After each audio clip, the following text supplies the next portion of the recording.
Coming to you from the biggest little city, the guys, Zach, Trevor, and Chuck, lock in to bring you your weekly fix of beer reviews, killer sports takes, sidebars, and all the fandom you can handle.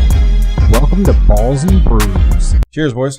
Cheers. Cheers, guys. Welcome to Pod 120, everybody, and maybe driving in the car listening. You could smell them spices. You definitely could smell it. I like it. So, Fat Orange Cat. Cool can. Yeah, it's their winter warmer. Cool. Check it out. Be up on X and Instagram pretty soon. 7%. Yeah.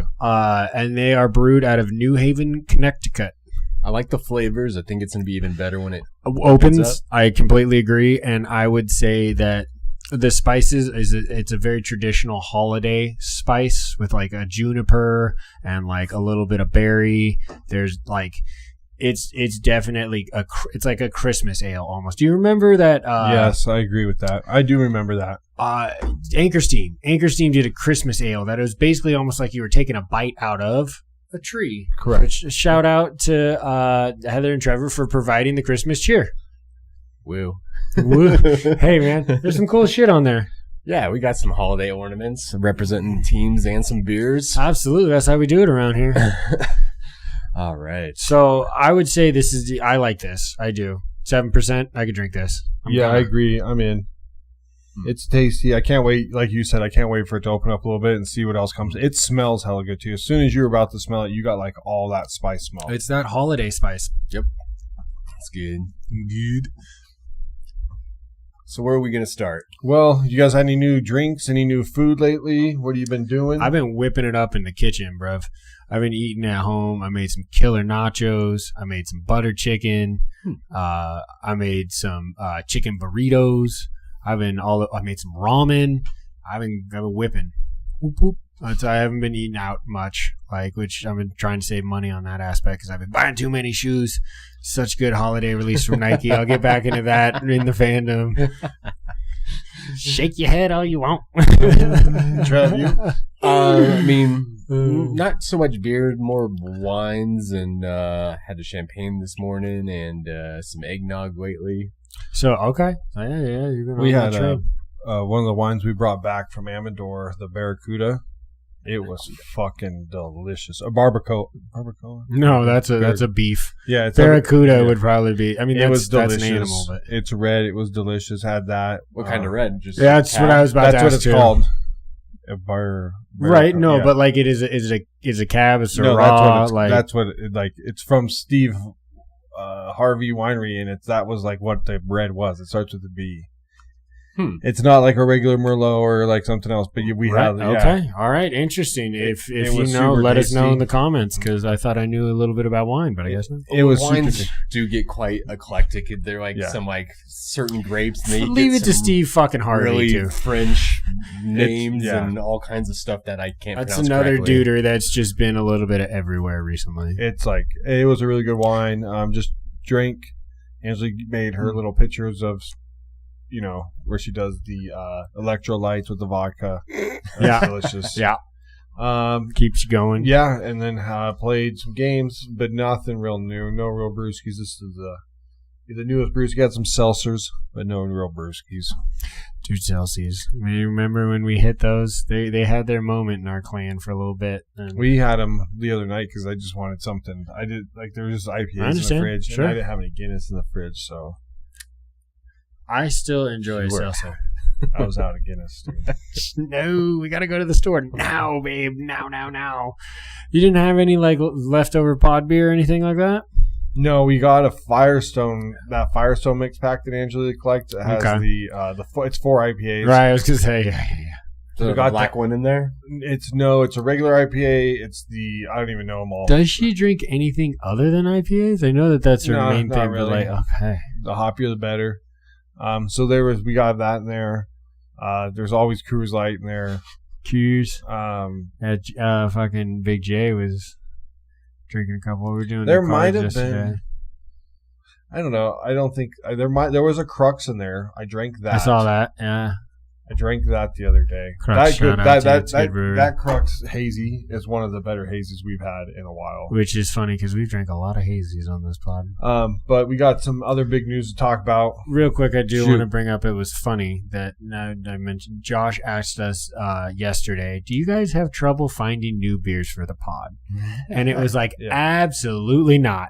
Because everywhere you look, under a rock, you can find a new beer. So get out there and don't just settle for... It's not bad to have a favorite, you guys. I'm not saying that. But if you get out and try more beer. Drink more beer. Beer is everywhere. Beer is wonderful. Beer is, it's God's proof that he wants us to be happy. That's a quote from Ben Franklin, by the way. We got two... We got two We're educated. We got two injuries. We're going to update you for the NFL, even though this isn't the NFL segment. Well, the biggest break, yeah. Patrick Mahomes done for the year, torn ACL. Going to have to look at that recovery time on that to see when he makes it back. But that's not what we want to see from the number one quarterback in the world. I mean, just as the Chiefs are being eliminated this season, but definitely they were all, I think, a team that everyone thought was going to bounce back next season, but now it depends on when he gets back. Well, and like Travis Kelce, does he retire? He played like shit the other day. He had a better game today. Did he have a better? When then Patrick ends up leading their team in rushing. If Mahomes can't come back, he retires. Why? Well, Mahomes can come back. No, I know, but I'm just saying for depending on what the length of it. Yeah, exactly. Like Kelsey's not going to put himself through some shit quarterback. Like who's the backup? Who's going to complete the season? Gardner Minshew. Oh, I love that. Okay, great. Yeah, fucking yeah. Well, of course he did. Of course he did. He's a gunslinger. He is, but he's got a short-term memory, dude. He's going to go out there. He's going to throw it again. Gino's a gunslinger too. Those guys have internally convinced themselves that next play is the only play that matters. Quick sidebar. Do you know what determines how your pick ends up in the draft? Because there's it's you and two other teams with the same record. Yeah, meaning how the tiebreakers. We have the tiebreaker over the Giants somehow, but then the Browns have the tiebreaker. The Giants are 1, we're 2. Giants lost today. That's true. Yeah, the Commanders did win. Commanders won 29-22. I was paying attention to that. So you're currently sitting at 2. Currently sitting at 2, but there's 3 teams. There's technically 3 teams that can get to 1. Mix, yeah. Well, no, with trades. Oh. You have the Jets have 2 first-round picks. Right. The Browns have 2 first-round picks. Well, and the Jets Rams have number 3. The Jets are number 3, right? Right now, I have to look. They might be number 4 because the Browns might be number 3. Even still, that's insane, dude. They're in position to move up if they want to, real easy. Real easy. Well, yeah, but you know, the Saints, did the Saints beat the Panthers? They did.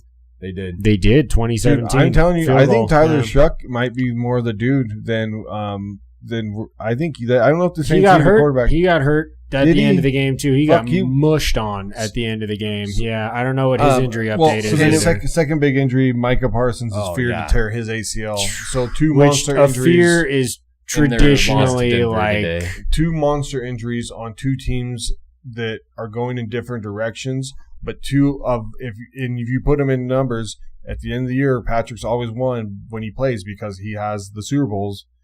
Micah Parsons is in the top 5 of pass rushers at the end of every year. He has done in his first 4. He's the only person to have 12 sacks in his first 4 years every year. Like, that is fucking bonkers. Or it's him and Reggie White. I'm sorry. Well, since we're kind of breaking news, do you want to touch on the other guy that's 1 sack away? Oh, yes. Mr. Myles Garrett is had himself. That is another headline, is that he's 1 full sack away from tying.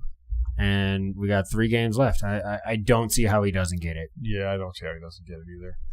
Well, let's jump into the CFP. All right, boys, it's been 1 week. You've marinated on this 12 for this week. Any thoughts, any more final thoughts, anything else come up that you want to talk about? Yeah, I hate that the opening games are on fucking TBS HBO Max. I didn't even realize that. Yeah, the shit games are the 20 11 point spreads. Yeah, the 11, 6-11 and 5-12 are on HBO.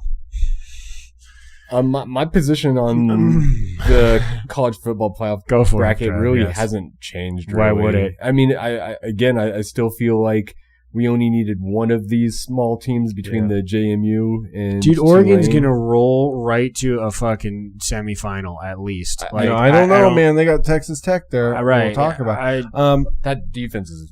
I think real Before good. we get to the next thing, I do have a final thought. 2 weeks ago, I watched the pod. I just watched 117. I said, I love that the small guy gets in. The more I think about it, I don't love that the small guy gets in. I think that I mean, if you're up in the top 15, like last year, Boise State was like actually ranked really high. Right, we talked about this. Like, they should get in. I don't think either of those teams should be in. I think we're getting robbed of a good Notre Dame team. And I more think about it, I don't understand how Notre Dame falls out and Alabama doesn't move with a really bad loss. I know it's a conference championship game, but it's still a loss. So I don't know if I love the small games, the small teams getting in at all, unless you're like ranked in the area to get in. And I think that now I think conference championships should just go away because you've just fucked it with the Alabama loss. I mean, yeah, no, I tend to agree. Because what happens if you were Alabama was like 10 and they were on the precipice of going out because you needed the two teams to get in, and then they lost and then they still don't move?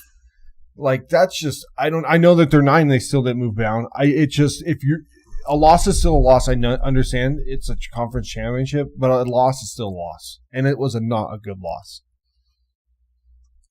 Yeah, and as one of those smaller teams too, like there is a way to get there still, and I think they should have representation. But there's just some years where you don't need to do it. That's the thing. It's not that you can't get there. There's still opportunity in certain years, but it doesn't mean you got to force a round peg into a square hole just to make it fair. Right. I say if you get to like 15, 14, but I don't think 2 should ever be in. Yeah, but it's probably not even going to be a question because they'll just expand the playoffs and then. Which I think is dumb. I think it all just starts watering shit down, and then it lessens the regular season when more people can make the playoffs.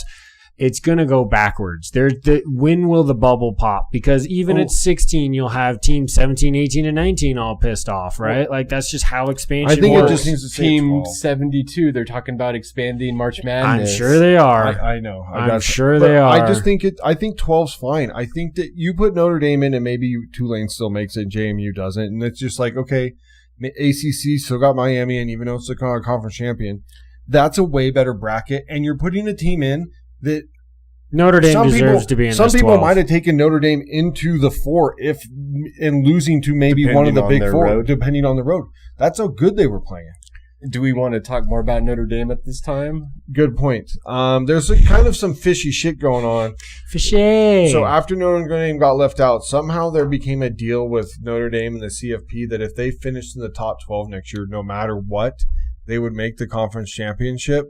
Kind of like how they finished at 11 and didn't make it because 2 teams got in.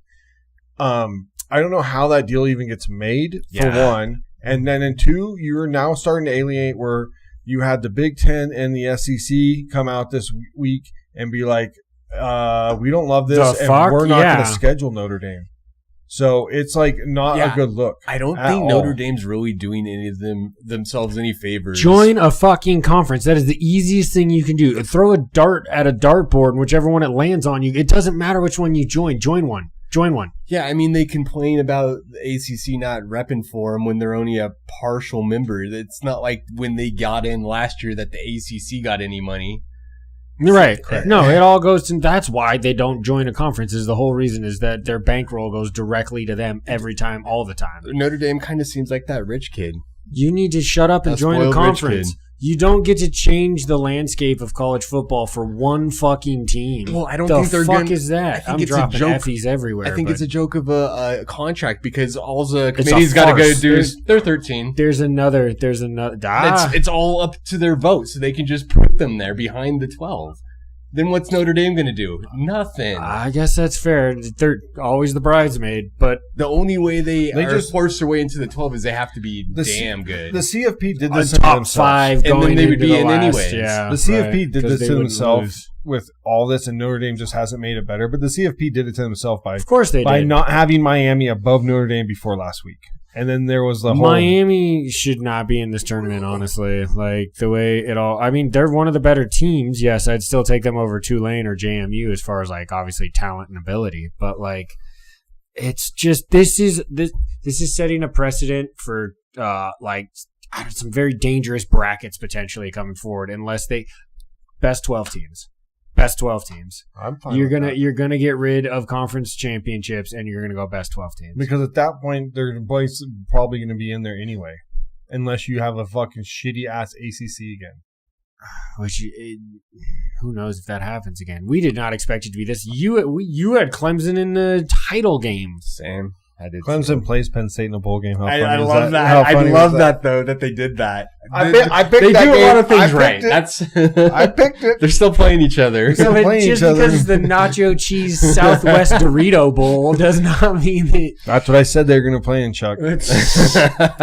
No, you took them in the tortilla, twice baked ravioli bowl. I got them in the Pop Top Bowl, brother. And then the Pop Tart, pizza roll bowl. Yeah, the uncooked dough bowl.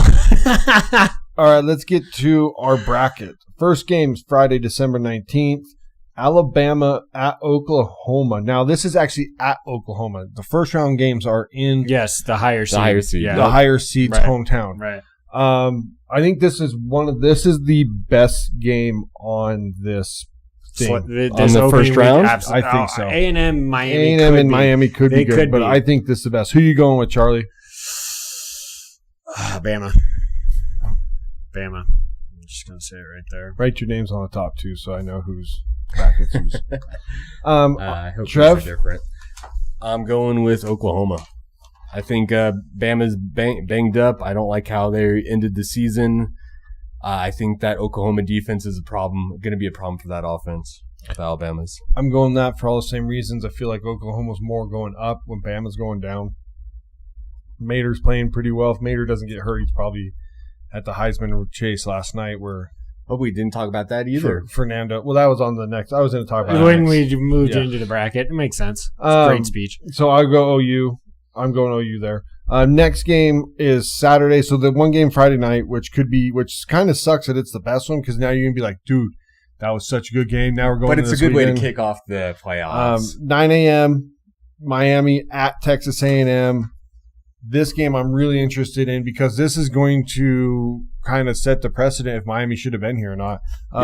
Trev, you start us off on this one. Who you rolling with, Texas A&M or Miami? 9 a.m. ABC. Dang, this is a game I can go either way on, really. Come back to me. I wrote down the Aggies so I didn't do this exact thing because it could very well lean into the Hurricanes could win this game. But I think Texas A&M – Marcel Reese has been playing really well. I like him more than Carson Beck. I think at home, as long as they don't stumble and get down by 1,000,000, because they won't beat them the same fucking way that they came back and beat South Carolina. That won't happen again. I got the Aggies. I got the Aggies because they're at home. That atmosphere is going to be fucking insane. Huge. Kyle Stadium's going to be nuts. And that's one of the bigger ones. That's one of the over 100,000 sitters. They play well there. They're not on the road. I think they get up on Miami, and I think it becomes I think it's a Texas A&M game, so I'm going Texas A&M. I'm kind of leaning that way too. I wanted to be different, but like that defense, I just think could be a problem for Carson since they're at home. They're getting after him, man. I think that could be in trouble. Next game, 12:30. This is what Chuck was talking about. TNT and HBO. I'm not sure why this isn't on local TV. Tulane at Ole Miss. I'll start this one off. I know Lane's not there. I just think that you're going into SEC country and Ole Miss. I think it's going to be too much. They played this season, didn't they? Yeah, and Ole Miss fucking rolled them. It was 42-17. Yeah, and then, I mean, being the smaller school and having to go into Oxford to try and get that win, I think maybe Tulane covers, but I can't pick them to win. It says on this right here that it's a 17.5. Right. Yeah, the other game that we're about to talk about, Ole Miss, easy. I'm not going to have to expand on that. Last game of the first weekend would be James Madison and Oregon. Oregon's favored by 21.5, and I think that's all that needs to be said. I don't know if Oregon even has like a comp in that game. That alone is the reason why these matchups can't happen, okay? If you're going to move into the best 12 teams to win a national championship and your opening week has a spread of 17.5 and 21.5, you did something wrong. So let's start up at the top. I have OU Indiana. Trev has OU Indiana. Chuck has Bama Indiana. Charlie, we'll start with you since you got the first team of the difference. Who you thinking is rolling in there? I think Mendoza goes and gets that game. The Heisman winner? Yeah. And he won by a lot. He did. Most first-place votes since Mr. Joe Cool himself, which was one of the most dominant 50-touchdown seasons. Like, that year was different. But, yeah, no to take no shine away from Mendoza, and his speech was great. He was funny. Yeah, I got the Hoosiers. Copy that. Same. I think last week their win against Ohio State wasn't just hey, we can chuck it and duck it with you. We can stop the run and we can bang in the trenches with you too. Big statement. I think that was huge on them. I got Indiana too, and I think it's going to be a close game. I think OU with Mater and Venables as the D coordinator, I think OU is like right there, but I don't think they get Indiana. Let's go to the next game. We'll just go straight down. Texas Tech and Oregon. Trev, I want to start here because I think this is we're going to have some different. I think this is where there's going to be some difference here. Yeah, a lot of the home teams, or a lot of teams that had the first round bye lost last year after waiting an extra week. But I think this year's going to be different, and I'm going Texas Tech. I wrote down the Ducks, so I'm going to say Oregon. I think that they are still flashy enough on offense. Their defense, if it cracks, which it could, they're not elite on defense by any means. But I have Oregon beating Texas Tech. I'm going Texas Tech as well. I think the Texas Tech defense is a real problem for Oregon, and I think this is the game that Dante Moore realizes that he needs to come back and play another year. Okay. And I think Texas Tech gets a dub. Let's go up to the top. Texas A&M, Ohio State. Charlie, we'll start with you. Is this even a question? Well, I have to just stay true to what I said earlier in the year that they would go back to back, and they look like they're at least. This is a good matchup, though. Once again, I think that. Remember, these are actual bowl games now. These are not at home. No, yeah, this is like the Peach Bowl, the Rose Bowl. So these are not at home. Yeah, right. These are neutral site games. Neutral site. I think the Buckeyes get the win. I hate to agree, but I'm going to again. God damn it. Yeah, I can't take Texas A&M over Ohio State at this point. Like Texas A&M, they've had a great season, but I just don't think they're quite there. Correct. Last game, Georgia and Ole Miss. I'm going to go Georgia here. I think that they're on a special run. Kirby Smart's got them rolling. Ole Miss without Lane Kiffin, I don't think they're going to be tricky enough against a coach like Kirby Smith. Like that's the point. Kirby Smart. Sorry, yeah, Kirby Smart. So Zach and I are identical to this point. Chuck is slightly different with Oregon in the mix. Right. But we're all going to go to the same matchup. Final four. I think Indiana, Texas Tech. Trev, it's a big one. I'll start with you. Yeah, because you guys are the same and I'm different. I'm different. Yeah, I'm different. Pull up to the scene with my ceiliness. God. What's ceiliness? Your car roof. I know. What ceiling? We need a ceiling. I'm going Mendoza. This was a tough decision. I think it's super tough too, but I'm also going to write in the Raiders quarterback, Mendoza. Oh, the Raiders quarterback. Not the Oakland. Texas, what you're saying, Texas Tech. They're the Raiders too. The Red Raiders. Wow, I was just like, okay, hold on. I didn't realize. I'm gonna still take Hoosier Nation as well because fuck Oregon. I don't want to see them in the finals. All right. Ohio State, Georgia for all of us. Oh man, it's funny because I should go OSU, right? Right now, I think Georgia might be playing some better ball. Write it down. It's kind of what matters. But no, I want to win the hat. I want to win all the hat bets I can. Okay.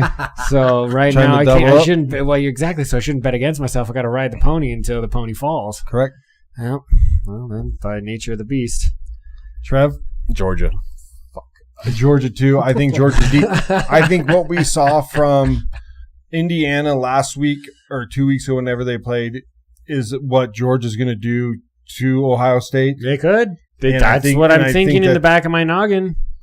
So I'm going Georgia. That OSU defense is good, though. And when Sane and Williams are not Williams, but Tate and Jeremiah Smith, fucking great. Tate's sick. All right, Trev. He's going to be the number 1 receiver. Who are you going? Indiana? Are we starting with me again? Me? Oh, I'll go because Chuck's writing down OSU. Yeah. Well, he's going there. If he wins, both of us have to wear a hat. I'm putting it all on wax because there's no point in trying to, I could edge my bet, as it were, is what the idea would be, right? And I would take UGA over.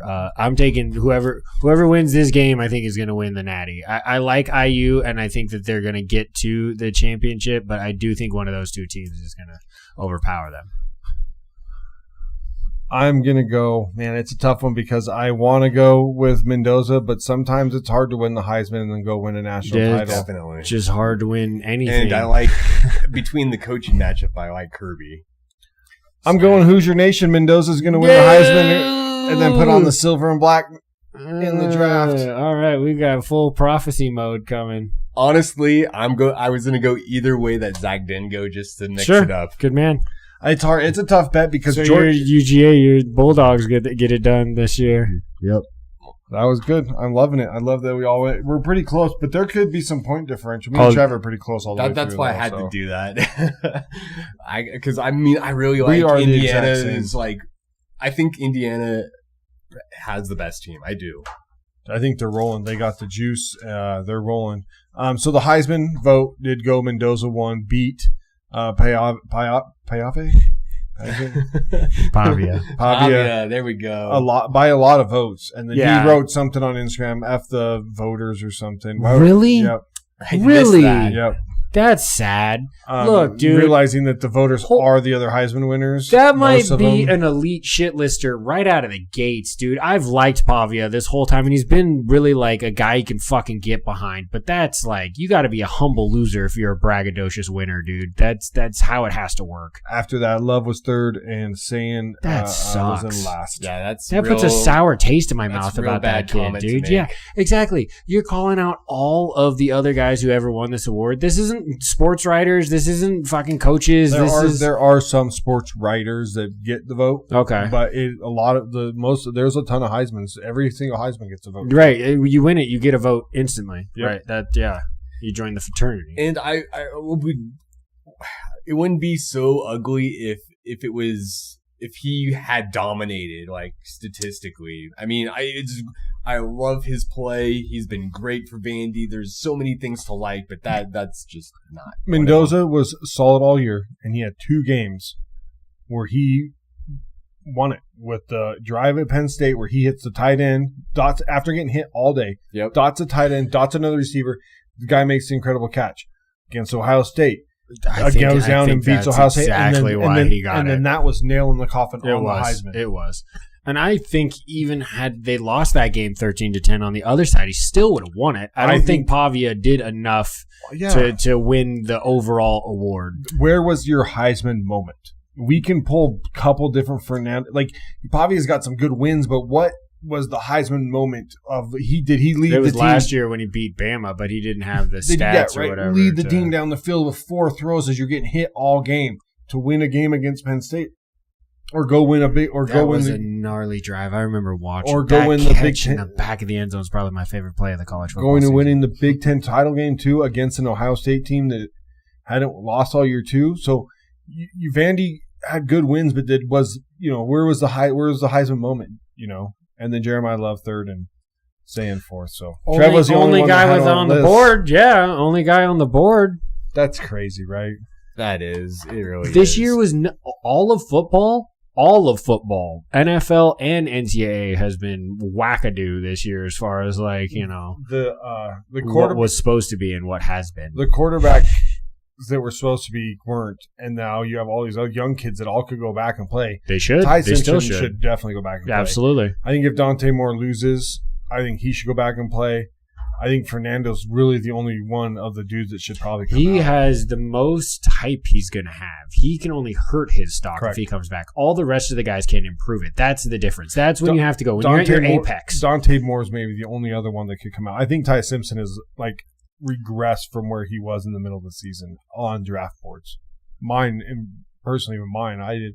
Well, speaking of draft boards, though, like if you end at 2, though, I don't know. I don't think you'll be able to get him because if somebody jumps in front of us, we're going to end up taking Alvaro Reese or Bain from Miami, and then hope that Miami comes out and in the second round you take him. But other than that, like I don't think about who else is coming out. There's nothing else that tickles my fan. I like the way he plays. I've watched a lot of him. I think he stands in the pocket tall.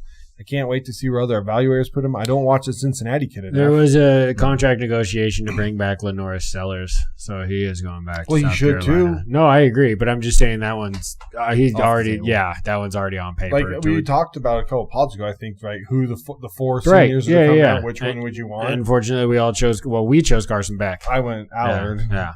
Klubnik still tickles, but I can't. Carson Beck doesn't. He reminds me so much of Carson Wentz. Like it's like almost the exact same one. You can go side by side picture. You can watch the mechanics. Man. Carson Wentz, when he only had an MVP like season until he popped his ACL. Now I know obviously that's what happened, and that was the end of his career, really. Yeah, and then there was complaints about him in the locker room, and once that stuff started happening, you were toast. I guess I'm just talking about on-field stuff, as it were. Yeah. But locker room stuff, if anything from the inside gets outside, there's smoke behind that fire. It might not be the biggest thing, but there's something there. Little NBA stuff real quick before we jump into the MLB hot stove. And it's kind of been hot. Thunder finally lose to Wemby and the Spurs. That puts the Spurs in the Cup final, right, against whoever from the East. Yes, correct. It would be the Knicks versus who is it? Oh no, the Knicks. It's the Knicks. Knicks won. They won the semi, so it's Knicks Spurs for the Cup. Good for the Spurs. That's a good matchup. That's a good matchup. That Stephen Castle kid, he's growing real fast. He had a hell of a game against the Lakers where he went like 30, 10, and 12 or something. That team is... he won the Rookie of the Year the year before Wemby. Or two, it was after. It was Wemby and then Castle. Yeah, they got... how nuts is that? He looks like a really, really good point guard to where he doesn't have to get his 30. And if he needs to, like he did against the Lakers, he can. And that's what you want from like a point guard. Like it looks like that team might be real special. Winning. Oh, I'll take the Spurs over the Knicks any day. Me too. Same. Easy. Yeah, I don't know. The Knicks haven't been playing like. I like Jalen Brunson. I will say that I like his game. I like the way he leads. I think that the kid's a good story. Like not as much as you like Wemby, though. Correct. I have him winning my MVP. Who'd you pick for MVP? We were trying to think about it. You took Luka. I took Wemby for the overall league MVP. I think I went SGA again. Did I? I don't even remember. I have to double check. I have my notebook at home. I could have sworn I thought you doubled up with Luka, but did I? Maybe I did. Well, I mean, they're all good picks If you check your check your notes, they're all balling. Check the notes. But NBA is going pretty strong right now. But I do want another. So Wemby came back from injury.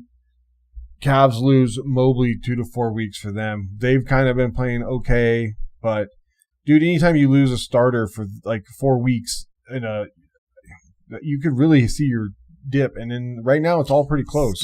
I know we're like really young into the basketball season, but it's a calf strain. Again, it's like a soft tissue, dude. That could be a lingering issue. Calves and hammies don't have a tendency to fully go away. Especially you learn how to play through it. Oh, yeah.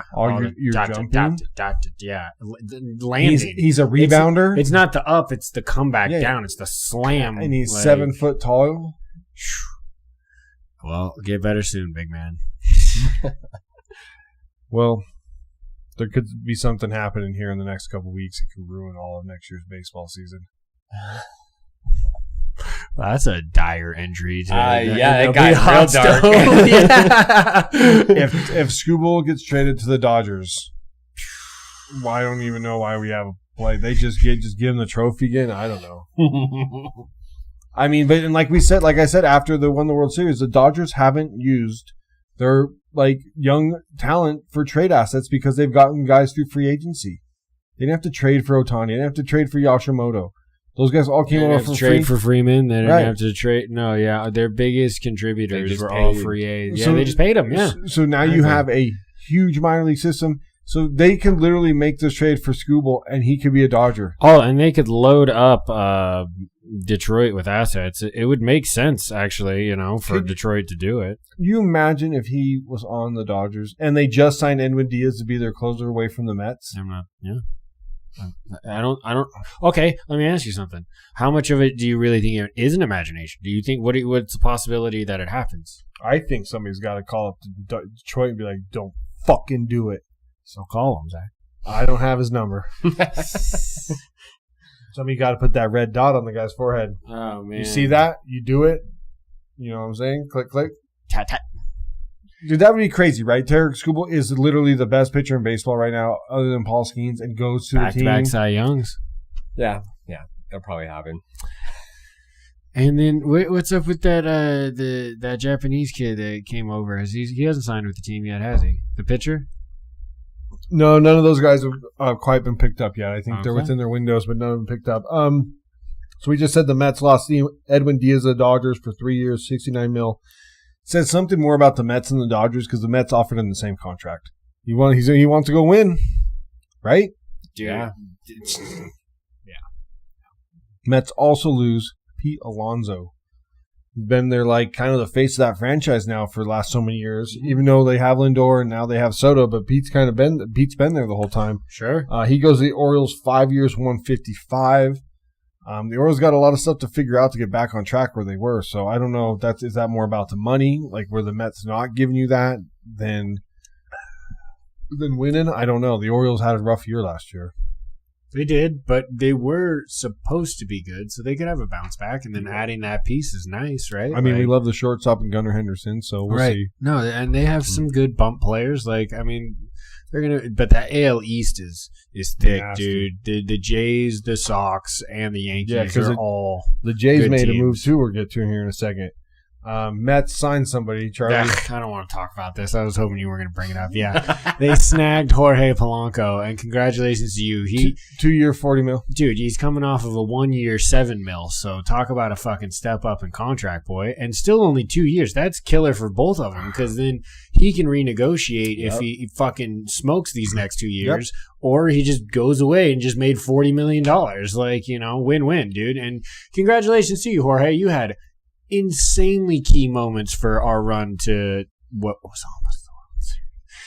almost the AL championship. Golly, man. Kyle Schwarber. Oh, fuck you, George Springer. God damn it, man. Kyle Schwarber re-signs with the Phillies 5 years, $150 million. I think that's a great signing for them. I agree. Yeah, absolutely. And then here's what we talked about earlier, what you said, the East getting even better. The Blue Jays signed Dylan Cease, 7 years, $210 million. Gives him another ace. Or not glove, I'm sorry. They gives him another ace in that starting pen. So now you have Guzman and Cease. And if all those guys stay healthy, Bieber. Jay Savage came on at the end of last year. He was young. They still haven't signed Bo Bichette, so he's still a free agent. He's one of my guys. He was actually linked to Seattle. I know. Yeah. Well, I would hope as a third baseman. Yeah, they were linking him there because we didn't re-sign Suarez. Also, Kyle Tucker's still out there. Cody Bellinger and Alex Bregman. Tucker's a little older now, right? He's been around for a little bit. No, he came up young with the Astros. He's probably one of the bigger names. Really? Well, because he hits right about 300. We like hits that. about 30 bombs. Pretty good. Fan of that. A good right fielder with a strong arm. All right. We're going to take a break. We're going to refill these brewskis here. Well, we're coming back with a cider. Yes, and then we have a brewski. So stay tuned for that. Second segment coming up. Deuces. Welcome back to Balls and Brews. Cheers, boys. Cheers, guys. Crazy color on this society. Cheers, everybody else. Smells good, huh?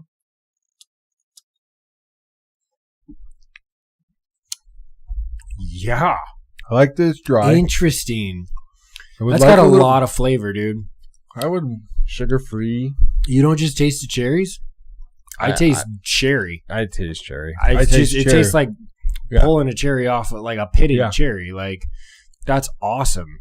I want a little bit more. I was waiting for it to really kind of be more tart, That's because there's no sugar. It's just that, but you said you liked it dry. It's the dry, but sometimes you still get that. Dude, that cherry just fucking sits right there.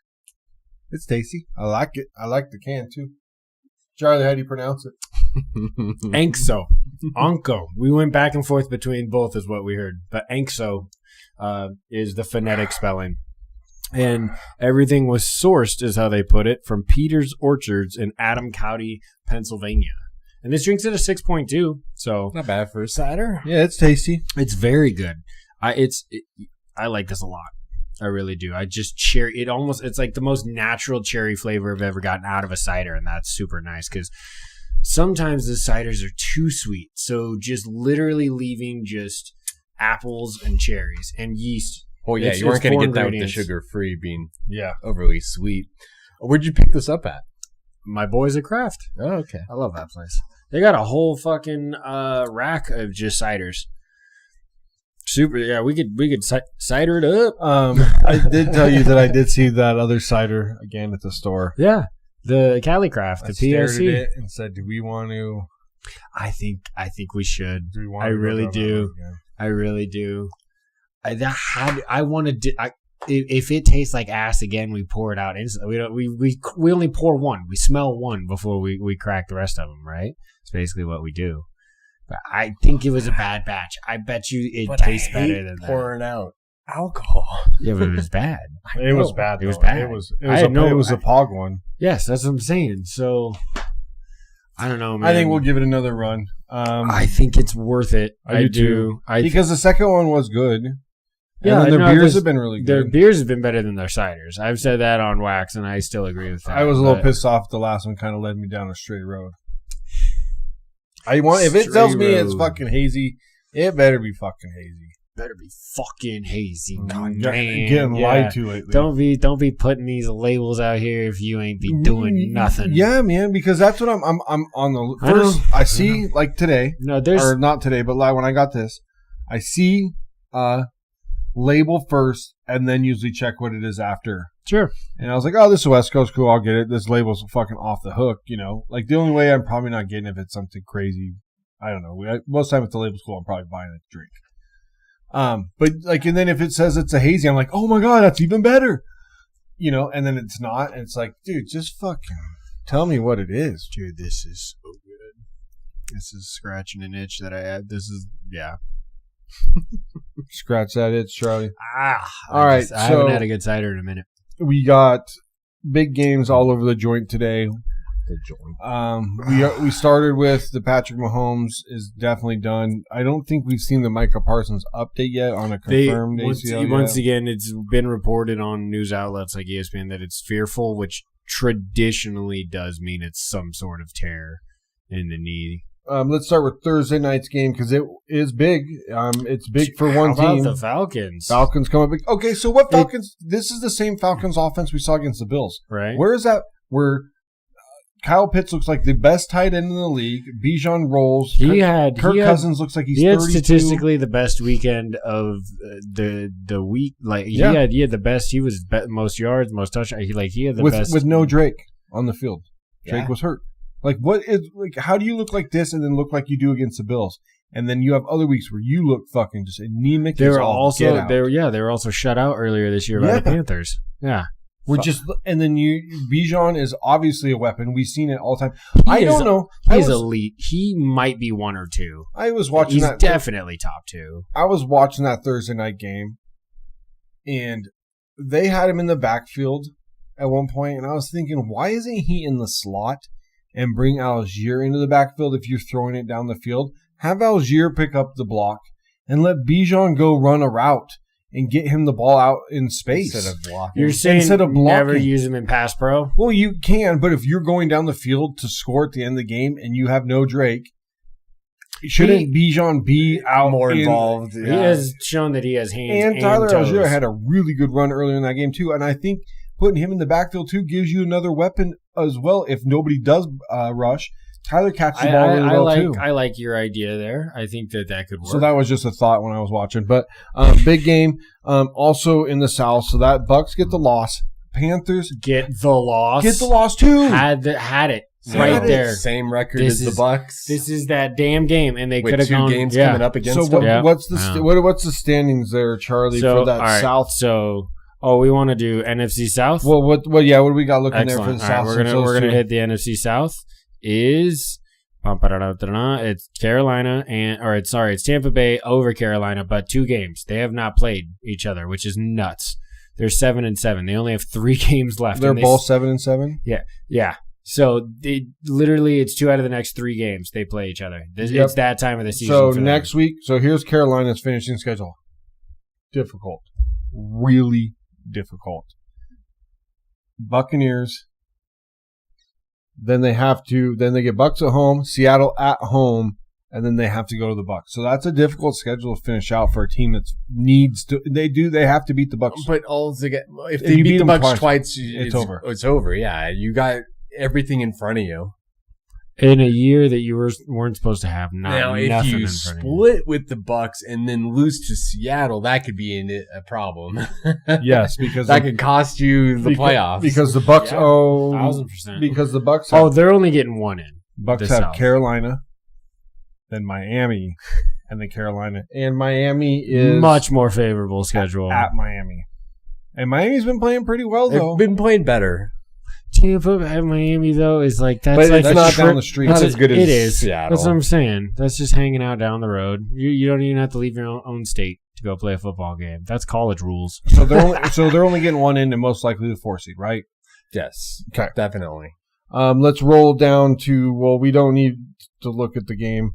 Eagles roll the Raiders. We only need to talk about one of those teams. So with the Cowboys, if the Cowboys win tonight, Charlie, can the Cowboys catch the Eagles or the Eagles clinch? No, they can still catch them. Yeah. Yes, they can still catch them. But they would have to win out, right? now. And the Eagles basically have to lose the next 3 games. Yeah, no, it's not gonna happen. It's gonna go if the Cowboys win tonight, they go to 7-6-1, and the Eagles are 9-5.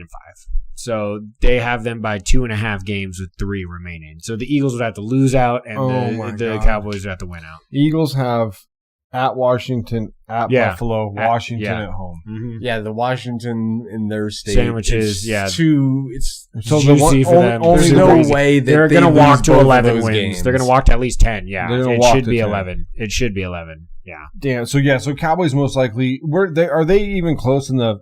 Would they close in the wild card at all? No, dude. The wild card is fucking nasty right now because you have Seattle at 11. You have the Rams in Seattle and San Francisco at 10-4. And then the Lions lost today. Which we'll get Lions are the team that are on the bubble. The closest, the biggest bubble. Yeah, for the NFC, bubble, yes. They're the next team in. Next team out.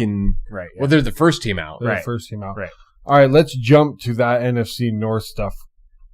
Lots of stuff happened. Part of it's with the West. Packers at Broncos. Packers lose 26-34. So Broncos now are number 1 in the West and have clinched a playoff spot. Sure. And they are vying for the number 1 because New England just lost. So let's stick with the Packers. What are we looking at in the North, Charlie, with that standings? The Bears, right, are currently leading because they won today. Crushed the Packers crushed losing. the Browns. Yeah. Crushed the Browns. Caleb looking good. Then the Detroit Lions are on the outside looking in right now, and we have the lowly Minnesota Vikings playing against the Cowboys right now. So the Packers finish. They go next week to the Bears. Then they go back home for Baltimore, and then they have to go to the Vikings at the end of the year. So Ravens looked a little bit better today, but you get them at home. Cold weather. They might, that should be a win. Bears next week's a huge game. I love you, NFL. You go by so fast. I can't believe there's 3 weeks left in the regular season. This is how it goes every year. You wait and wait and wait and wait, and then it comes, and then it just goes. But we're competitive this year, baby. Ooh, thank you for beating the Colts. Anyway, the Bears got a tough finish, though. Yeah, they sure do. So they got the Packers next week at home. Right. But then they got to go West Coast to the Niners. And then they finish with Detroit. At that point, Detroit might just be trying to play spoiler. You play the Bears week. Wow, that's a good matchup right there. Okay. Because if they beat that, and Lions could be looking to play spoiler last game of the season because they're probably out at that point. I'm guessing. I'm guessing Lions are on the downfall. They're out. I mean, after today, it really hurts. So what? How many are they back, Charlie, from the division? Sorry. Oh yeah, no, the Lions. Yeah. Well, the Lions are 2 games back, but I think the Bears also have the tiebreaker. I think didn't the Bears beat the Lions? No, the Lions beat they split. They split, right? Because the Lions whacked the Bears week 1, and then the Bears ended up having. Yeah, right? don't Isn't know that what how the that went? tiebreaker is, but yeah, they're still behind them just with. So then, overall. if they've split, then they're a clear 2 games. They're 2 games up. Okay, well, the Lions, listen to this. They get Pittsburgh at home. Very winnable game. Sure. Then you have to go to Minnesota. Very winnable game. More winnable. Right? And then you I would agree finish with that. with the Bears at Chicago. So if Chicago drops 1 or 2, then yes, The it's Lions possible. have to win out. Yeah, correct. Yeah. And with the Bears, the last game, that could end up, dude, that could we be. have talked about we could have some crazy finishes with just what we've gone over just so far. Yes. With the South and the North, it is going to be insane to the end. Oh yeah, since the NFL started scheduling the conference or division games at the end of the season, Like the last 5 weeks and shit. No, it's funny because some teams have played hella division games. You play them super quick up front, and then like the back. It's weird. They stack. But I don't like how how it's Packers and Bears like with 2 only and 3 weeks. Why did the Packers and / Bears already finish? One already finished with the Vikings, the one's already finished with somebody else. How have you already finished with other teams Before and you still play have, 2 games? I Correct. agree. No, that's 4 games. weird. Yeah, especially if you've completed with the other team Correct. as well. Yeah, that could be 4 games without playing that other team once. That's a weird scheduling technique, but it leads to juice. It leads to juice, and we like it, and you like it. No, it's just it makes that division right there. All right, Charlie, let's go to a division where the games weren't really good today, but let's look at the AFC South. Texans and Jags fucking just Looked rolled very good. today. Looked very good. Yeah. Roll, dude. And this is probably Trevor Lawrence's best game. Dude, he ever. crushed. Maybe in his NFL career. Yes. The Texans are now starting to do this because the offense is starting to finally pick up where the defense left off. Stroud is finally clicking. That he's dusting off the fucking, Well, the offensive line's finally getting dirt at off least a shoulders. second at a time. Nico coming in. But gelling a little bit better. And then the Jags, Jacoby Myers and Trevor Lawrence are fucking looking very good together. Great acquisition. It was. That's that trade acquisition that can change. It has changed the trajectory of their season, honestly, which is crazy because I didn't think a wide receiver would do that to that team. But where is each team, Charlie, in like the playoff picture? They're both in. Indianapolis, I believe, is the odd man out. Yes, especially with losing today. I think they're the he's first the playoff out. guy. First. He's the playoff. Yeah, they're the first team out. You got the standings. Huh? Right? No, but he was the play. Oh, bracket. Oh, my bad. Okay, all right. Well, then. Are we want to talk about the Colts game or the, the Texans? Yeah. So in the AFC, the Colts are 8 right now. 7 is the Texans. So 7's the Texans. 3. The Jags moved up to 3. Well, that's where they were. I'm sorry, but man, so the Jags have to go to Denver next week. Yes.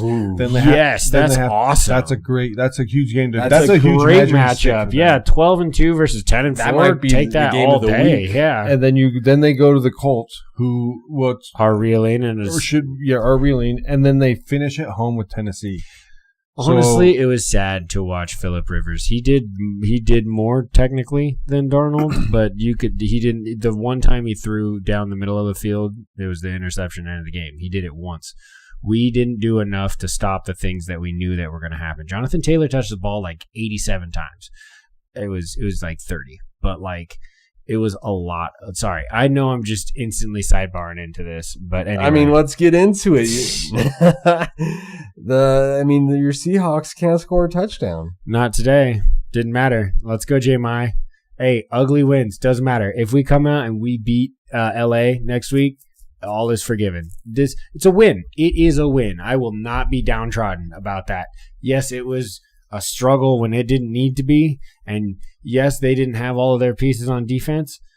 It was a weird game. We couldn't run up the middle. Get rid of Anthony Jonathan Bradford. Taylor, 25 carries, 87 yards. That's 3.5 a carry. Grinding. But yeah, that kind of fits the style. That's probably their game plan going in, though. And Abdullah also got another 12. They ran the ball 40 plus times. Oh, Abdullah got 4. Philip it was technically only 4. got 1. carry. Yeah, It was only 4, so then he caught the ball a lot. Adula was better in the receiving. How game. many did he have receiving then? Receiving, he led. He was 5 catches. Okay, so 9 total touches. So he had more catches than anybody else on the Colts. Yeah, no, he pushed the ball. He can't throw the ball. He cannot throw the ball. I mean, he just got there and he's been out of football. Not at an NFL level. I still feel like they should have probably gone more, though. They're like, that connection should have been stronger. He changed his number to 84. How do you do that mid-season? I didn't know that was allowed. He was 44. Tyler Warren is now 84. How did he change his number mid-season? He was 44. I know this is not the Mandela effect. It is this year. He was 44 earlier this year, was he not? I don't think so. Was it in? Was that in Penn State? I could have sworn he was. Penn State. He was 44. Right, and I could have sworn he was 44 on the. I could be very wrong. I could have sworn. So the Texans. I've been wrong before. The Texans finish out with Vegas at Texans at the Chargers, and then they get Colts at home. I think they win out. They could win out because, dude, there's no way the Chargers' offensive line isn't going to be able to block the Texans. No way. That's such a bad matchup. Such a bad matchup for Phil. Dude, Justin Herbert, please protect yourself that game because that could be real bad. I've loved watching Justin Herbert. I saw Zach today. Like he's just putting that team on his shoulders and carrying them. Last week in running for all those yards and still getting the win, and then this week again against Kansas City, like he was throwing the ball better. It wasn't pretty, but he passes the QBI test. Period. He's stiff arming people with a broken hand and shit. That's not insane. The smartest move. That's not the smartest move. But when he's out there doing it and everybody's going, "Oh my god!" Your whole team's got to be like, "Dude, he's out there fucking stiff arming people with a broken hand. We have to go do our job much better." And they did today. They beat Kansas City, man, and it's a good win. Eliminated them from the playoffs. An NFL locker room has to just feel elite, especially after a fucking win. Like. That is just like the whole idea behind football is kind of imposing your will, right? Whether it be on offense or defense kind of thing. Like, man. Let's jump to that division since we were talking about the Chargers. The Broncos. We've already talked about the Broncos. Right, Broncos and Chargers are right there. Those are the only 2 teams. Yeah. So what's the split on them, Chuck? It goes 11 and or 12 and 2, and then 10 and 4. They just want to go to 10 and 4. So it's 2 games. It's 2 game split. Do they play again or no? Yeah, so yes, they do if they finish. So the Broncos, this is crazy too. So the Broncos get the Jaguars at home, then they have to go to the Chiefs, and then they get the Chargers at home. So, but now they're getting the Chiefs with Minshew and not Mahomes. Yeah, that spread is going to be like double digits. Is it in Kansas City or is it in? It's in Kansas City. Well, all right. At least there's that for Minshew, because if he had to go to Mile High and try to play that defense, that'd be a bad day. It's still probably going to be a bad day. It's not going to be a good day.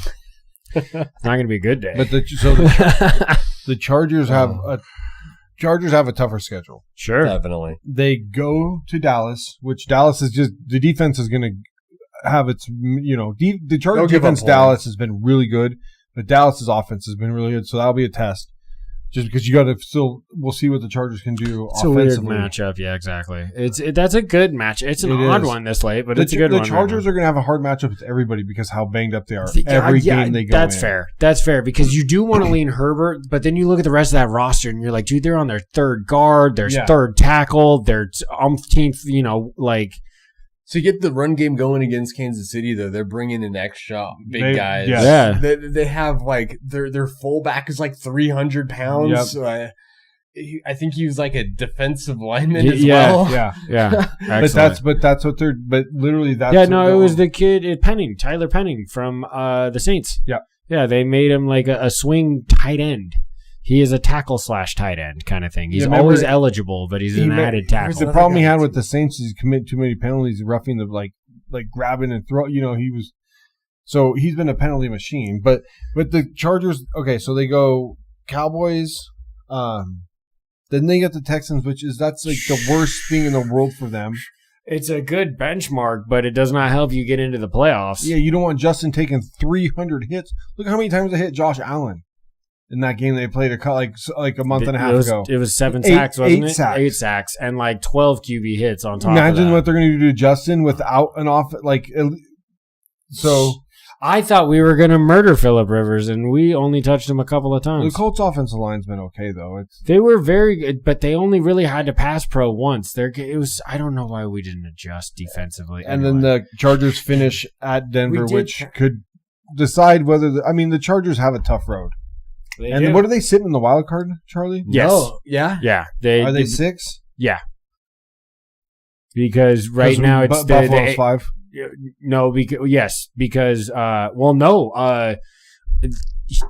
Houston is 5. Houston is 5 and Buffalo. I thought you just said Houston was 7. No, hold on. Did he just say Houston was 7? I thought he did. Houston is 7. I am so sorry. Buffalo 6, LA 5. So LA's 5. How many games are the Chargers ahead of the Colts? I think is the question. Ooh, They are currently 2 games up.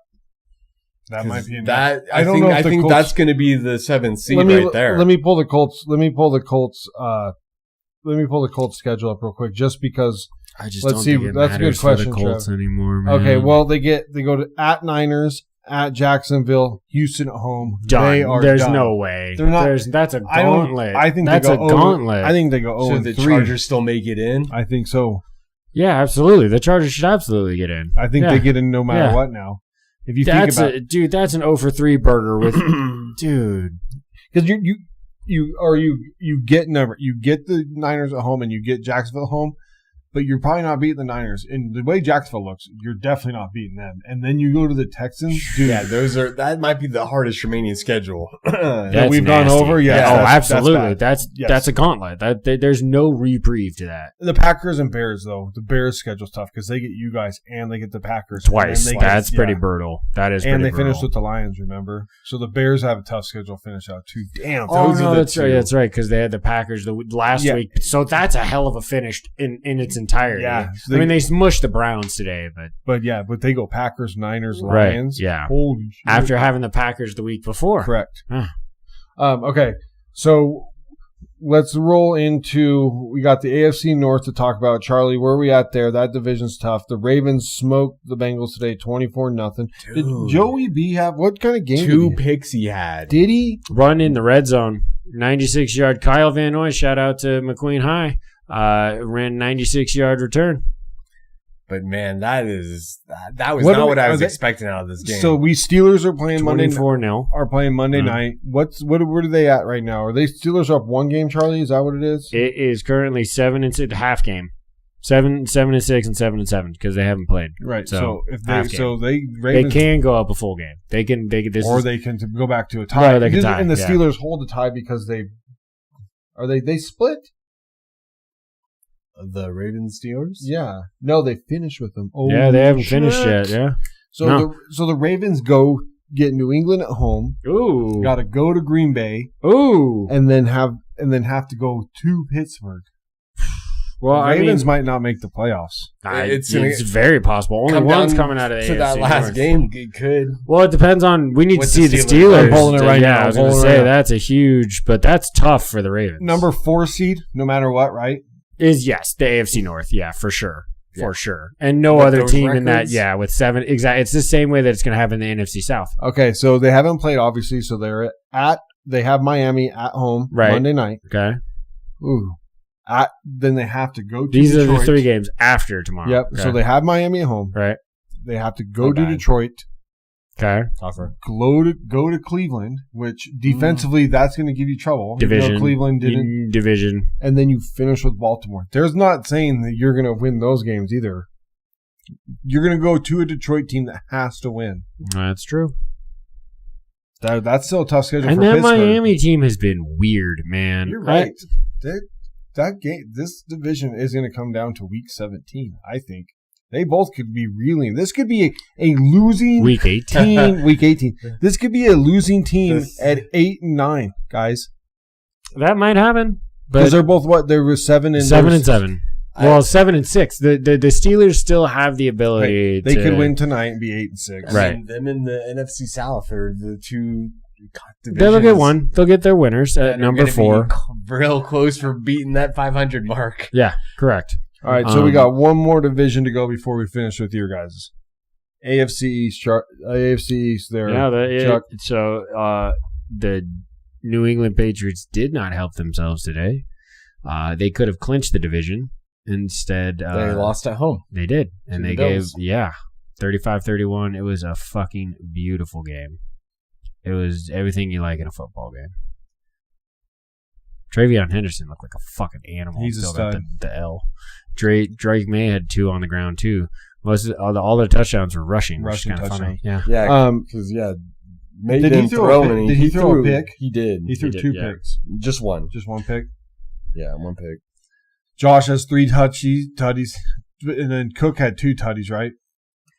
Cook had 2 on the ground. Played a very nice game. Did Josh have one on the ground today? No, he did not. It got called back, and then he threw it. And then that's how he got his 3rd passing. Yeah, 3 in the air. He would have had 2, and then the last touchdown he ran in, and it was a holy callback. Then he threw a touchdown. So, no big deal. The Patriots if the Bills went out, is he starting to make his way back into the MVP conversation? Working, J.A.? Yeah. Yeah, the way he's played the last couple weeks. I just checking. I mean, how could you not be? If they end 13-4, if they win the next 3 games, and he's been more than 50% of their touchdowns, you can't not look at that. It's interesting that him and May are competing for it, though. It feels like. I mean, I still have Stafford above. I think still Stafford's 1 at this point. Yes. But those guys are 2 and 3, I think. Yeah, especially with the day he had he's today. a Ram because I do like Stafford's game. Dude, I do like Stafford's game a whole lot. Yeah. So the Patriots have kind of a tough finish out though. They got to go to Baltimore. Well, not really actually. They go to Baltimore. That's their last tough game. Then they have to go to New York, who's kind of played okay. Which New York? Jets. Okay, of course. And then they have Miami at home, which that's going to be a bad matchup for them. That's schedule. Yeah. So they get Baltimore, and that's really it. Right. Well, All right, let's check the Bills. Finish now. Hopefully they don't have. I'm pretty sure theirs not too bad either. Well, they have one tough game. So they got at Cleveland, which. That defensive line could give them problems. But they still should win. Then they got Philly at home. That's the only ruined game they have. And then they got New York at home to finish the Jets. I still like them to kind of win out. If they could win out. And then the way Philly's, I know they looked better today against Vegas. That matchup actually is going to be like, it's going to be bigger for the Bills than it will be for the Eagles because the Eagles are going to be the Eagles should clinch. East winner. Right, yeah. The Eagles should so they're either going to be 3 or 4. They can lose that game and win the East. Easy. It doesn't matter. For sure. No, they just need 1 out of their last 3 games to clinch. Yeah. They win next week, I think they clinch. Right. So Bills, you just got to beat the Browns, right? You got to beat the Browns. Win the games you're supposed to win. And you got to beat the Jets. Oh, fuck yes. You can't lose those 2. Whether you lose the Eagles or not and you don't win the division, but you still stay at like that. That would put them at 12-5. That's a playoff team. That's one team you probably don't want to see coming in if you're the fucking the Steelers or Ravens, whoever wins the 4.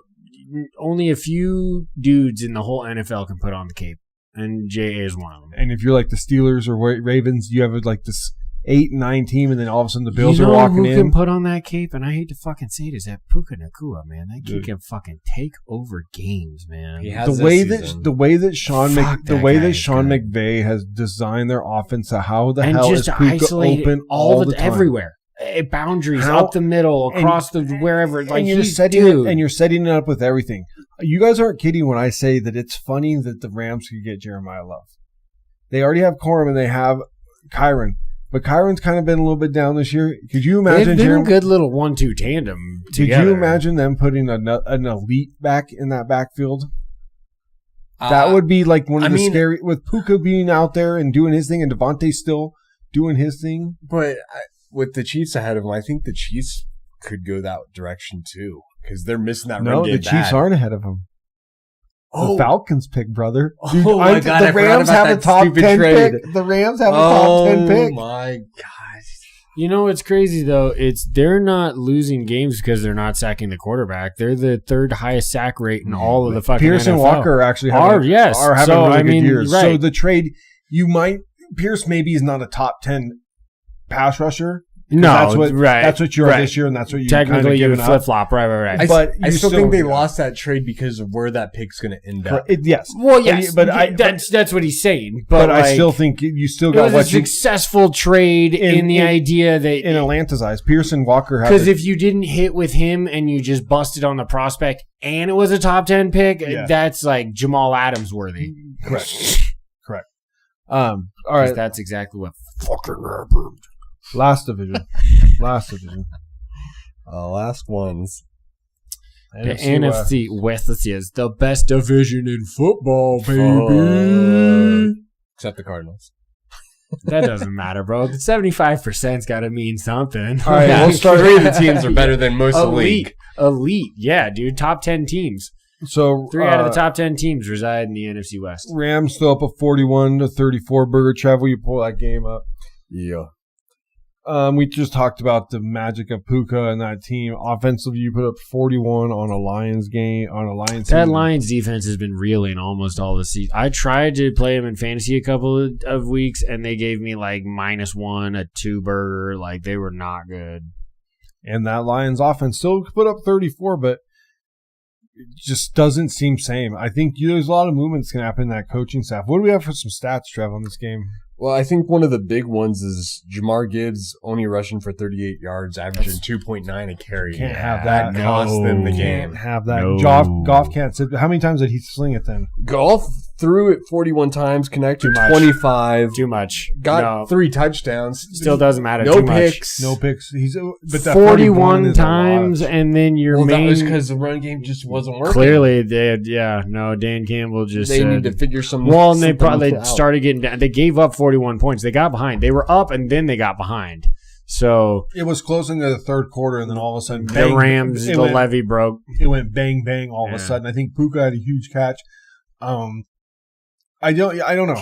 Puka had 9 receptions for 181 yards. So him and JSN are 1 and 2 in offensive player, game. Right? Yeah.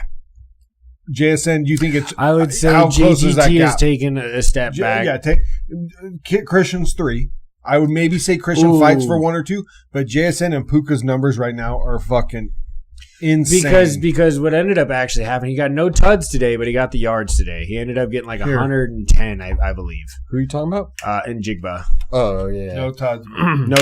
No tud, but the yards enough to keep up with pace of like what, And Puka's numbers were what, Trev, again? 9 receptions, 181 yards. Didn't he have 200 yards last week? No, not that. I'd have to double check. Way. No, I would remember that stat. We would have reported that. Yeah, I think so. I don't know. They played like the Cardinals, and I think Puka Nacua went for like. Damn it! I hit the wrong button. I'll pull it. I'll look for it, Trev. Yeah, you do that, Zach. I will. Good. Let's pour your beers up there, guys. I'm like passing you. All right. Did you find it? Yep. Hold on. I have it. We have takeoff. And go. Oh, dude, this is going to be a hot. I mean, fantasy-wise, though, everybody's probably, missing that Kobe Parkinson got both those touchdowns for the Rams. Adams, we talk about his hamstring. He went out. We did not touch on that in the injury because it wasn't like season ending. But yeah, he did. He was nursing a hammy, right? Yes. And then came back. Not came back, but played again. And probably he pulled it for sure. Yeah, re-injury. Oh yeah, no. When you see the full pull up, the outright hobble at the top of a route, I was wrong. Thank you. He was 7 for 167 and 2 touchdowns. I mean, great fucking great. Yeah, no, he's had those all 30 season, only. Though. He's only 33 yards short of 200. It's not. I thought for some reason I thought he had a 200 yard. No, that would be something that would be reported. Dude, he's been balling out. Dude. Offensively, those are the numbers that jump off, though. Dude, absolutely. So I think, Trev, you're a Christian guy. Obviously, we're all Christian guys. I think actually on here.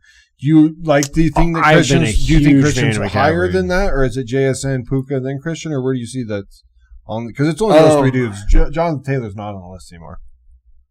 Christian McCaffrey, I saw he had a reduced role today, which I'm fine with. He needs to. Yes, it needs to.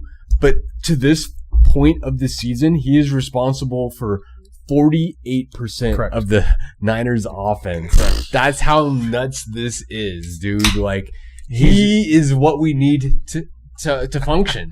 We don't function without him. You're talking totality between rush and pass. Yeah, he's looking to be 1,000. Right. No, exactly. Which and if he hits makes that again, a clear case, man. I mean, especially with Jason. Really comeback player of the year, at least. Because Hutchinson hasn't had no sacks. Nah. Because Poot, if he stays at that, if he's a buck 52 player though too, if he was out for a little bit, if he's a buck 52 tuds, no, he was only a couple. He was like if he's a buck 52 tuds every the rest of the week for 3 weeks, that's fucking 600. That's 450 yards and 6 touchdowns on top of what he already has. Which is what the ratings on. I mean, that would ellipse and the only reason he doesn't have more touchdowns is because Devontae has like 7. Yeah, all on the 1 yard line. Because it's just it's an easy pass and catch. Dude, it's 2 veterans that are just like, dude, Stafford has got to love that he's throwing to 2 massively elite receivers, one up and coming and one that still has guaranteed Hall of Famer.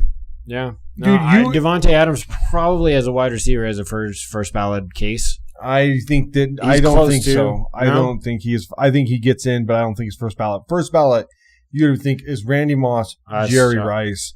Tim Brown didn't even make it first ballot. Chris Carter made it. They snubbed fucking T.O. on purpose. Yeah, on purpose. That was one of the worst. I remember that happening and just being like, that's dumb. I didn't care. I was like, he deserved it.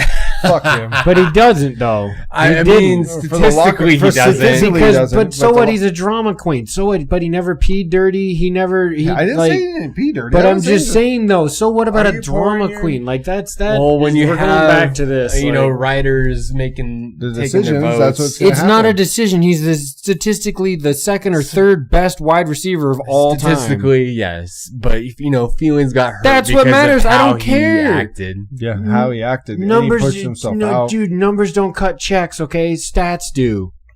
Wait, these fucking fucking sports writers wouldn't have a job. These writers wouldn't have a job without fucking football players, dude. Trash. Straight trash. Basura. Cheers. Here we go. Say it with some joy behind your voice. Duck Hunter. This is a revisit from one of our early pods. I like the mouthfeel on that. The can is the best seller. The can is so sick. The can up is on so X sick, and Instagram shortly. You know what, Downey? I agree with you wholeheartedly. My favorite part about this beer is absolutely the mouth. There's a lot of hop at the end, but I love how it starts. I don't think it's like so bitter that it cuts it's not. through. No, it's not. No, it's at not. A 7.2 West Coast, it fucking smacks right where I think it should. Yummy. I like it. Beer Zombie is out of... It's not as hoppy as I thought it was going to be. That's high praise coming from... A person that doesn't Zach, love West I think. Coast. Yeah, I love the mouthfeel. Oh, here we go. Vegas. Account. Vegas boys. Awesome. That's Nevada Brewery. Dude, it's a sick can. That's what totally caught my eye. I was like, boom. X and Instagram, baby. Keep checking us out, man. And then once it wasn't a sour, I was like, I can do that. I know we haven't had a sour in a while. I haven't pulled one. I look at them. I look at them too, and I always wonder. And I always wonder, can I handle it? Well, that's because, all I say. Right, I understand because I like the supremely sours. Right, and I would rather. I don't know. I drank a bunch at that beer convention we went to last year. It was Brouhaha. Yeah, I just couldn't think of the name, so I said beer convention. Yeah, the Mystic Voyage. Crushed it all night. It was delicious. It was super good. I mean, went with that fat orange cap, but I was also looking at some barrel aged. I'm like, I don't know. It's this fucking guy. You know I'm a BA guy for sure. Especially when we just split bombers. It's only like 8 ounces, just 7.5. Like, okay, so do we talk about who the Rams finish out with, or do we get sidetracked? We did not. We did. Yeah, that's exactly what happened. Then we poured and cheersed. Okay, so the Rams finish with at Seattle, at Atlanta, Cardinals at home. I mean, love that Cardinals out. But you do, you get us. It's us. That's and you get at Atlanta too. So you should be able to take Atlanta. Yeah. Well, I mean, they're kind of a wild card because they're up and down. They are. But yes, you would think they would win that game. nuts. I mean, that's. Oh yeah, here we go. The attempted murder. We had that one. The vanilla we cinnamon. didn't. Yeah, we sure. We? Yeah, I didn't see a picture on Instagram. I looked at. I saw. Wasn't we had it? three other bombastics. Oh no, it was a murder of crows. We had a murder. A murder of crows. Sorry, a little inner. It was exactly. This is a different sharing beer picks. Yeah, no. Hey, if you guys have been stuff following we're looking us, at. yeah, no, I love this. Will you pull up your NFC West standings, Charlie, so we can see I how got we sit there? in the noggin. Number 1, unfortunately, 11-3, the Rams. Number 2, 11-3, the Seahawks, but they are currently the 5 seed because of the Rams being the 1 seed. So that division, and then you have the 10-4 Niners at 3, who should have just actually moved up back to the 6th seed. The Bears were there, but we're like up now and down they with jumped them. over the Packers, so They the jumped Packers should be so the below because the Packers are Packers 7. only have 9 wins and you have 10, so you're at least the 6th seed, if not the 5th seed. Ooh, Let's yeah, check. you're right. Yeah, check. The The Niners finish with they got to go to Indianapolis, so that should be a win. Bears at home, and then they got the Seahawks at home to finish. Yeah, those last 2 games. So there is could be tricky. The Niners are 6, Green Bay 7, Niners 6, Seattle Who's 5. 8 is Det Riot. It's the Lions. So the Lions have to win out. Yeah, they're the team on the. That's the only and team. then the only other team, the only edge. other team in the NFC that has real juice that can still do it is Carolina because of their schedule with the Bucks. Correct. Because the NFC South is still on. We'd already talked about that's going to be the 4th seed. No, right. They got 2 games coming up. But they are currently. This is where the NFL kind of shits the bed sometimes. Where when you have an undeserving division winner get a home game versus a potential 13-4. You know, if the Rams and Seahawks, you know, and the Niners can all win 13 games, 14 games. I think that sometimes there's like when you have sometimes you have bad divisions. You guys won at one time at 7-9, right? We sure did, and then So we I beat the think- defending champs at the Saints. I That's the think- Beastquake. I think that you still give division winners 4. I don't think you do a complete reset. I think there's a reason there's division. If you're not going to have divisions, then just put them 1 through whatever. Just NFC, AFC. Yeah, but if you're gonna have divisions, then there's got to be some precipice to win the division. Yeah, with the way it's built, I kind of feel you there, but it's just because divisions still matter. Divisions would still matter as far as like not if you just went 1 through. What is it? 1 through 16. But it matters with scheduling. No, it's 1 through 7. Well, yeah. So it's 14 total teams. But I mean, I get the idea of like just because you win a division, I don't know, man. It's the same thing and that we're arguing with college football. I mean, that it's if you're going to have the difference is minimal though, because you're like you'd still give the division winner a playoff berth, but you give them the 4 seed is the question. Okay, I'm fine with that. That's fair. Unless you're on the outs. What if you're literally on the outs, like Carolina? Like if you won the division, if Seattle won the division at 7-9 again, or 8-10, then you would be. I guess what Trev is saying, you'd just be the 7th seed. Yeah, it was just reseeding. That's okay. The question. So you get into the tourney period, but you could be the 7th seed. I like that. I can be on board with that. So the only emphasis of winning the division is just making sure it's a guaranteed playoff spot. But then it kind of takes division games. Then do you need it 2 matters. divisions? It all still matters. Win-loss still matters. Period. You but only then you get need to play. games. If the division win doesn't make you a 1 through 4, do you need to play each of your division twice?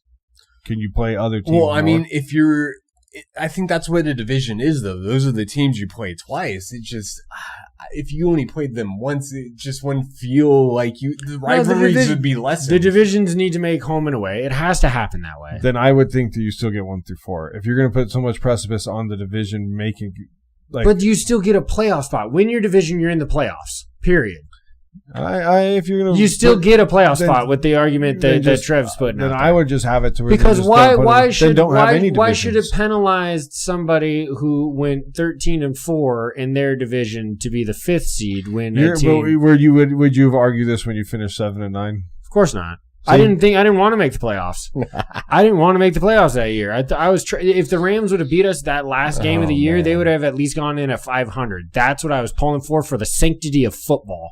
Now, you would argue for when we beat the Saints, I was fucking stoked. Don't get me wrong. Like, that was awesome. Like, I remember running around my apartment when we did. Like, we were like a 12.5 point underdog. But No, I can get on board with just being a playoff team. that's what I'm saying. If you win your division, that at least guarantees you the top 7. That does hold true. That gives value to winning your division. You see what I'm saying? No, I got it. Yeah. I was just arguing the other way. I don't like I mean, it's good to present both sides. it. Always. Devil's advocate.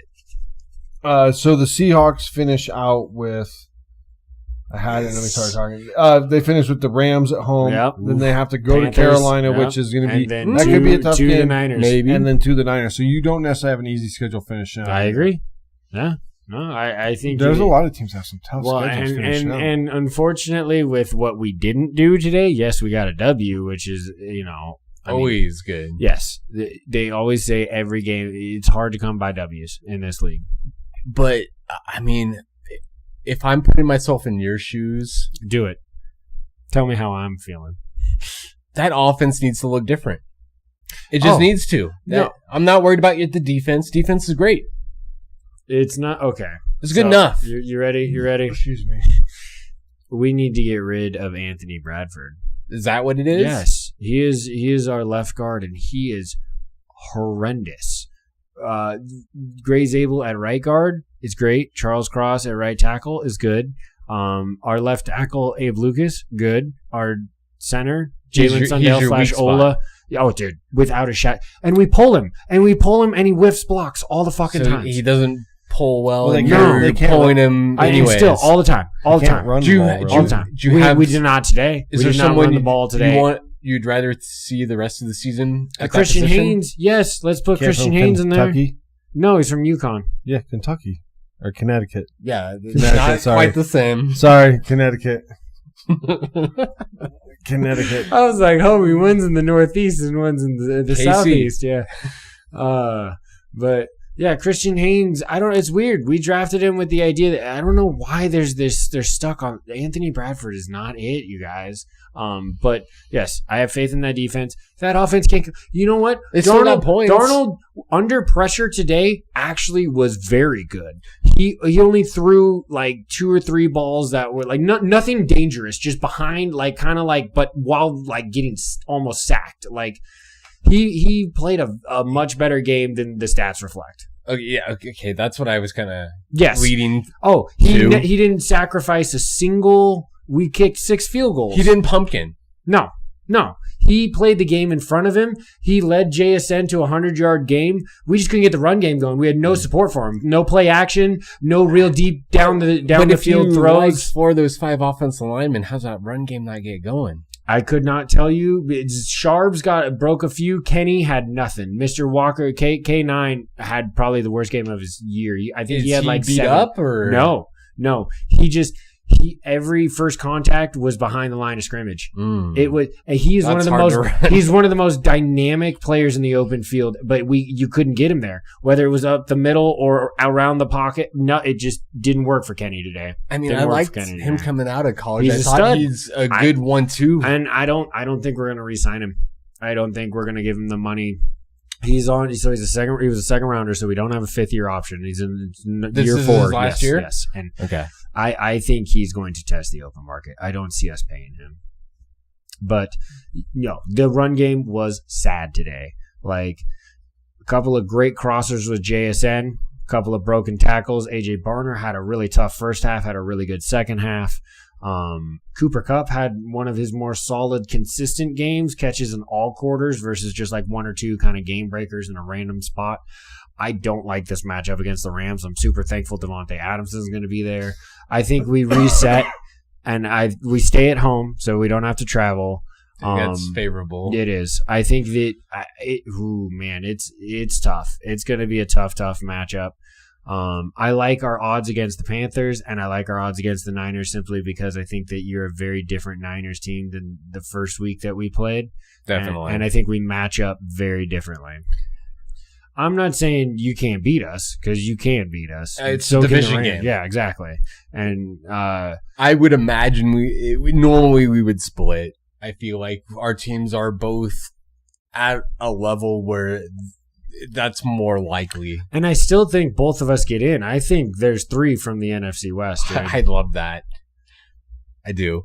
I don't want to derail, but I forgot to bring up when we were talking about the NFC or the AFC North about Joe Burrow talking to the media. That was not made a having big fun deal no more about a lot of things.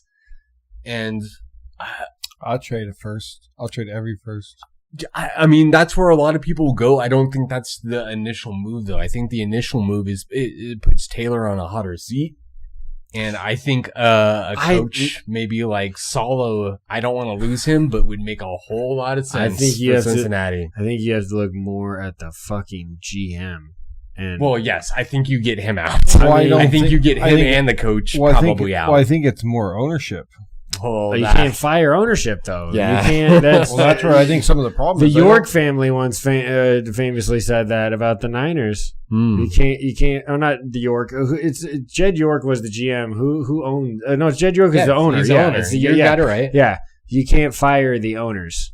So, unfortunately, the next in line is the GM, and he does have contract, negotiations, as it were. And I would replace him, but I don't know who's available and who they would replace him with. That's fair. The coach, I think, is you want to have a better plan on the exit.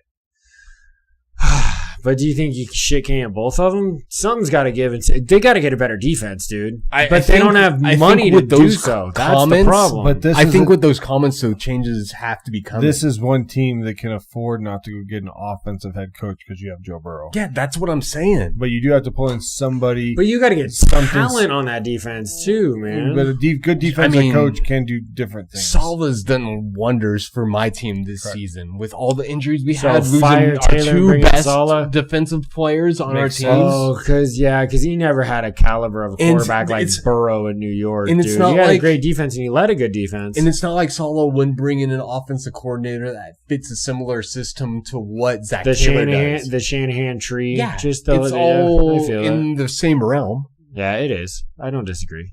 That's actually a really good take. Well, thank you. I'm trying to make calls to Clint Kubiak. You know what? You know how many plays we ran under center, dude? We ran the vast majority of our game under center, and Sam Darnold thrives in that. Like last year, if you can play the position of quarterback, you can thrive under center because it's a total different thing. Last year, I watched Geno Smith take shotgun after shotgun after shotgun. How's that been feeling? I wasn't happy with it when it happened. This is true, but you did put them as your 7th seed. Everybody gets that hope at the beginning of this year, man. Oh no, you can't resist. It's Pete Carroll. Rich. You're wearing your warm blanket. You're like burritoed and just swaddled up. Exactly. This could be good. Yeah, somebody's about to pass you a fucking cup of hot cocoa. You're like, we have to win this game. That's what it is. If you don't have that fandom, you go get one and come back to our pod because that's what we live for. Yeah, for real though. I'm starting to not. There's both. That's the double edge. Oh, absolutely. No, because you're Mendoza. It's not that you're not on your team. You're just your pendulum has swung the other direction. Okay. I don't know if we've ever done this before on pod. And I got to go to the bathroom after I do this before we do it while you guys are doing fandom. Think about franchises and quarterbacks, right? Okay. So you get these fuckers like the Packers who get 3 in a row. The Colts get like 2 in a row, and then it spaces. Yeah, sure. You get teams where you go Montana Young. Ooh, yeah. You get these teams where you can name like an elite quarterback. Until the Bears got Caleb Williams, they've never had an elite quarterback, right? Correct. Yeah, I mean, they won with McMahon, but he was never that guy. No, that 85 team in my lifetime for their defense. I didn't see Stabler. And how elite Stabler's a Hall of Famer, but how elite was Stabler to where the best quarterback for his time? Like I remembered hearing he's so different. Talk so highly of him, man. I never saw him. So he's my most elite, right? Who I've had after that, Rich Gannon is the best quarterback that has played in this. And he took you to the Super Bowl. And then Derek Carr had some good years, but he wasn't quite. If that injury didn't happen, it would.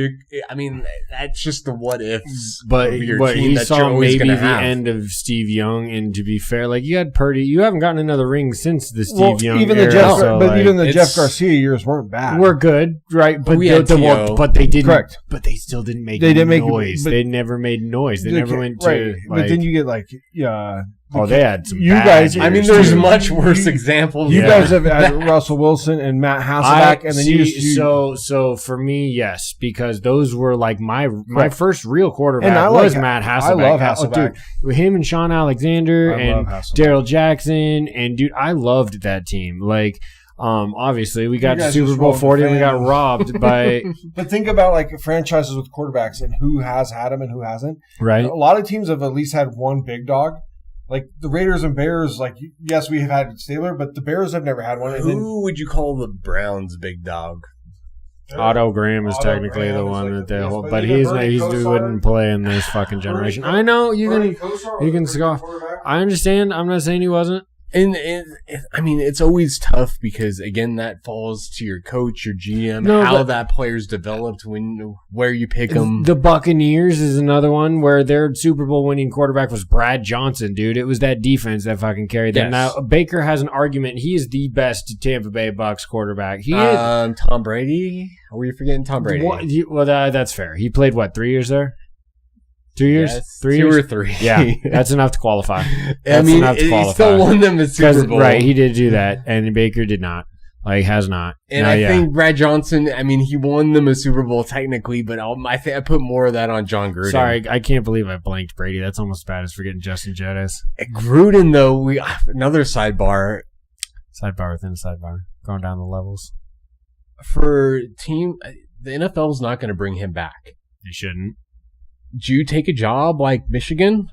Gruden? Yeah. If you feel like coaching. I think he has the itch. Why wouldn't he? He seems like that guy. If you feel like coaching. It's sure. Well, because he's still getting paid by have the Raiders paid him off? Who? Gruden. We're talking. I just brought up that he wants back in the NFL, but the NFL won't have him. So what if he went to a place like Michigan? I think that'd be a good signing. I was wondering about that myself. Because I think he has that itch. I was- think he wants in. College would bring him in. I was even feel wondering about like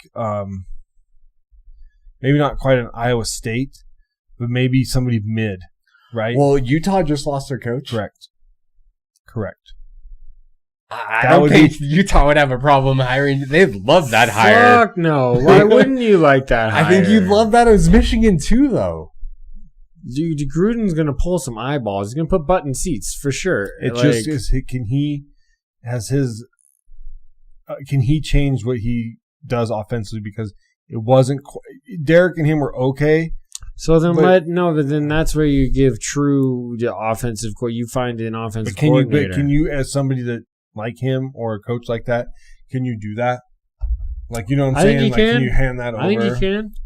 Where do you want to go on your fandom, Charlie? You were talking about shoes. Ah, shit, man. Yeah, dude. Hit some drops this weekend for the first time in a long time. Made your boy really happy, man. It got some Griffey Air Max 1s, dude. Fuck yeah. Some Black Friday deals or no, not at all. Oh, not at all. They're just full Nike doesn't Christmas put- deals. It's it's paying full price for these brand new shoes. Correct, exactly. Because they're holiday drops. Oh yeah, no, they're holiday drops, so they're full price for sure. Drop. So Griffey's on Friday, and then the Jordan 11 Gamma's on Saturday. I hit back to back fucking drops that I wanted to. God damn. I was stoked, especially for the Gammas. They sold out in 10 minutes. All sizes. Damn. All sizes. Are the Griffies our cleats? No. They're sneakers. I didn't know Griffey wore sneakers. I thought he was He like sure playing a didn't. baseball Yeah, player. no, you can put screws on them. You know what's dope about put Josh screws Naylor? on 'em? Yeah, absolutely. You can make any shoe. You take off the midsole and you just fucking put a replacement of cleats on the bottom. You can make any shoe a cleat. Yeah, because Naylor does. All the time. He wore Galaxy foams. No, that's right. He's worn Kobe's. He's worn Jordan 11 Pantalones, sparkly ones, motherfuckers that were like UNC blue with like sparkles. Do you have any screw-ins for your shoes? No, I could get them, no. Are you switching soles, Chuck? Switching soles? Yeah, that's what they're right. The sole of the shoe, the bottom of the Sure, soles. yeah, you have to take out the midsole. We actually, sorry, I don't mean to cut you off in your shoe thing.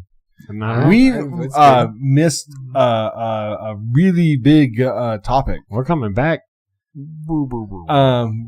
Michigan needs, like you guys said, Michigan needs a new coach. Shamar. But Sherman, however you say his name, goes off the deep end. Is like having sexual relations with a staff member. Then he's married the by staff, the way. with 3 kids. Then the staff member ends up breaking up with him on Monday and then going and telling Michigan because they already tried to like investigate earlier and they didn't really find enough to get rid of him. And then she went and told the story. They fire him. He shows up at her house, breaks into her house, goes and gets a knife and says he's going to kill himself and all this stuff. You ruined my life. He's in jail now. I heard on 3 separate accounts. 1 felon breaking in. And then 2 other counts of misdemeanors of like threatening and all this other stuff. And way to nosedive. I'm like, wow, self-destruct. Not just, okay, you could have just like Bobby Petrino'd it. Yes, you've been banging a staff member and you get fired and you come back in a couple years at a smaller That's what I was about to say. You now are toast. Done. Donezo. Oh, yeah. You had the ability to rescript. Not hireable. We love comeback stories in America, okay? We would have forgiven the idea that because the affair itself should be it was 2 willing adults, as it were, right? Like adultery, it shouldn't be policed by the NCAA. No, as far as I'm concerned. Well, they're not policing that. No, right? No, the after effect of more and going and hunting her down. And think about if you're a big time school or a big time corporation, because the same thing at big time corporations. You don't want your leaders having sex with your coworkers because then if there's the fight that breaks up, it blows up. So that's why that's why it's written in these contracts. Yeah, that's why he. Soon as you know that as soon as you put your thing in her, that you were fireable at that point in time. You were fired at that point in time. At that you point done fucked up, literally. Right? Because you had no matter what are you gonna do? Just go to jail. Dumb as fuck. No, because what put him in jail was the craziness. Exactly. Which is it was. So he didn't get fired for adultery because he could have been single. You still can't you can't have sex with your staff. He didn't get fired for adultery. He got fired for putting his in his staff. That's written into every contract for these coaches. Even if you're single, can't bang your staff. Even if you're single, can't bang your staff. No, it's unfortunate. Just kidding. It's not only is it such a bad look. It is. It's such a bad choice. Like you can't have that guy running your program. No. We're trying to turn if you're gonna make bad choices here, then long run you shouldn't be leading men in this profession. Correct. Into battle. Into any profession. Into anything. That is a hot button topic that we didn't talk about, and woof, like good luck, Mr. Moore. I feel sorry for your family. You put them in the shittiest spot of all time. The wife and your kids. No, yeah, they look like absolute shitbags on top of everything. They're not them in general, but supporting a shitbag. But you put them in the spotlight. You have done 2 crazy. You did 2 things. You first did it, and then you're probably getting a divorce. But then you went and breaking into shit doing. That's the part that is next level. Look. We've all had temptations within the idea it's part of life. But when you break on the back end of that and then you snap, that's a dude that you ruined my life. Dude, that's insane. Do you know how crazy you have to be to go from the coach of Michigan to committing a breaking and entering? Would you go and do a breaking and entering right now under any circumstances? No. None. 0. I have a That's what I'm saying. I should have said that. Disregard. Just cut that last part. I don't know. It was in the middle of a conversation. Hot mic. But do you see what I'm saying though? No, it's the ultimate. That is blow up. He could have just taken. That's more midlife crisis than midlife crisis. It's the most blow up. It sucks. You already got to swallow a big old bullet on that one, and you just made it the umpth degree worse. And who knows what your time is? No, they should throw the book at this fucking dude. Yeah, no, you're obviously a shitty person. There's no getting around that. Sorry to cut you off, Charlie. Do you want to finish your shoe fandom? Anything left there? I'm stoked. I need to get more. What about you, Trev? Shoe boxes. You guys can laugh at it. I like it. I didn't laugh. It makes me real nice. It feels real nice. I mean, if it makes you feel good, I support it. I said this today, and I wouldn't do it. Every time I put on, when I put on crispy shoes, when I put on those dope ass, when I know I'm stepping out, and then fucking them nasty shoes, it makes me feel good. It makes me feel good. Go ahead. If you look good, you feel good. That's it, brother. That's good, it. feeling From good. the feet up. Feet up. No, I don't really have too much for a fandom. I guess I'll throw out The Last Samurai on Netflix. I watched that. If you haven't watched that yet, Is saying it that something? was good. But does it start with something? Is it something else in The Last Samurai? It's only like one season, right? Because I looked up Last Samurai and something came up, but it was like a longer title. there's only one season out. I don't think it's the only season that's gonna come out because. Because I found something and it was only one season, but it said something Last Samurai. If you watch the anime Rurouni Kenshin, it's similar. It's the end of the samurai as far as the Meiji. I can't even talk right now. Meiji era is in Japan. Happens to the best of us. The gunpowder is introduced, like pretty much the samurai. The death of the samurai when the guns, when you don't bring a sword, you don't bring a knife to a gunfight. Exactly. That is literally what it is. Yeah. This is the end of the samurai. Last Samurai Standing? No, just That. wait. Yes, that is it. What is Last Samurai Standing? There's standing in the name.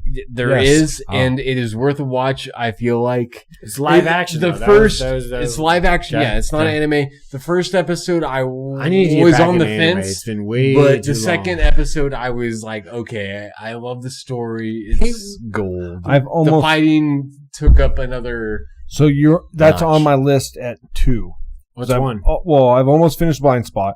I'm only like so many episodes out to finish it. It's been, dude, it's a really good show on Netflix. Check it out. Yeah, And it's on really my good list. for being a show that was on like an ABC type. There wasn't a lot of the filler episodes until like this season where they do like the go back in time and people play. God like, damn, I hate filler episodes. you know, but like they don't do. But because as an anime fan, exposition. Too many. Oh my lord! But when you have 22 episodes for like your ABCs and stuff, you get some. They did a really good job of not doing that very much, so I like that. Number 2, Percy Jackson just came out, the second That's right, season, that's right. and so I'm gonna check that out. Even though I've seen both movies, so I know what's gonna kind of happen. I mean, I love. Well, the no, Greek because mythology. just because you saw the movies It's doesn't mean it has rich. anything to do with like. I mean, I Yeah, it's the understand same- that it's the the same- story, the narrative should be The- same, but the way it's correct. dictated or like no, just the narrative. displayed, Correct. as it were, could be very different. So that's one. So I'm gonna finish Blind Spot and then knock that out, and then I'm going Last Samurai. I'm saying give it a try. I need to get back into You anime gotta watch after at least that. 2 episodes. The episodes I are want a to little finish long, Sakamoto but that Days. second episode brings it all. I'm in. That I'm the doing- the sword fighting, like it's fucking spaghetti western style. Like that's the aspect I really enjoy about that show. My fandom this week. So Saturday, Charlie came over, Josh and Linky came over, and Jason came over, and we looked at cards. We're gonna start a Balls and Brews card thing. We'll fill Trev in. Well, yeah, fill me in. Well, we haven't quite figured out all the details. We're gonna do a Balls and Brews card thing where we figure it out. So we each have enough cards. Okay, so here's the basic idea of what we're gonna do is we're gonna start building an eBay account selling the basic cards that we have to build a credit score. This And is then- fucking crazy. I had this idea this week that not eBay, but we start an actual website. where We start a website? Yeah. You want to We go could- daddy that shit? Dude, I feel like we could. I know it might be. Maybe I'm reaching for the stars. Oh man, we're networking. But Hey, if you I'm want to like, get in, dude, We can invest start early. a in Balls buy, and Brews. sell, trade website for cards. We do That's- Pokemon. no, we do that's- Magic. but I we think do we- sports cards. But I think we start here first because, like, we talked. So Jason. we can so do this. Hold on, Yes, hold on, but we have to start pulling cards, and we got to get PSA Okay, rated hold on, cards. I hold on. love that though. Okay, And so we can here's- stream that. Right, because we'll get more into it, but we checked cards out. Chuck's got some.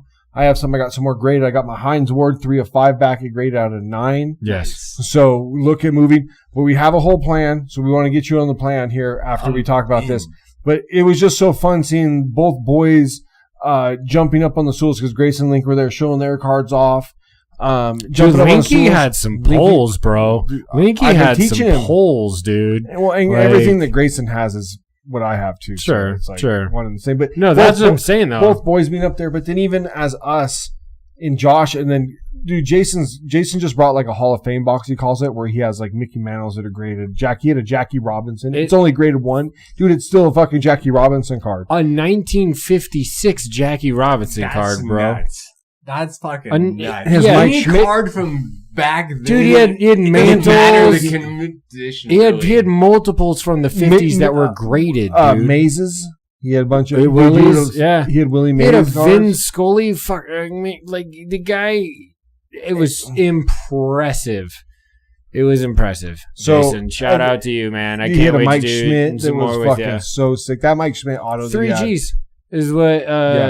Or 300. I'm sorry, not 3Gs. 300. But the Willie Mays was probably around like a G. Dude, he had so many cards that were. he had a legit 1956 Jackie Robinson. That's nuts. That was, you could tell it was a Jackie Robinson card. It wasn't half of this or like it was a. Like, it was only graded a 1, but it's still like because Dude, now it's doesn't matter. it's recorded, right? Because it's recorded card now. Anytime to get, so we were doing this. So Josh is taking our graded cards, and you flip over and there's your it's QR a QR card. Yep. So he's shooting it, and it tells you how many people have had that card graded. Oh, there. And how much that technically that card can go for sometimes. He has the only rated of 5 of the Heinz Ward card. So that's and it's why rated it's at 9. like fucking peak.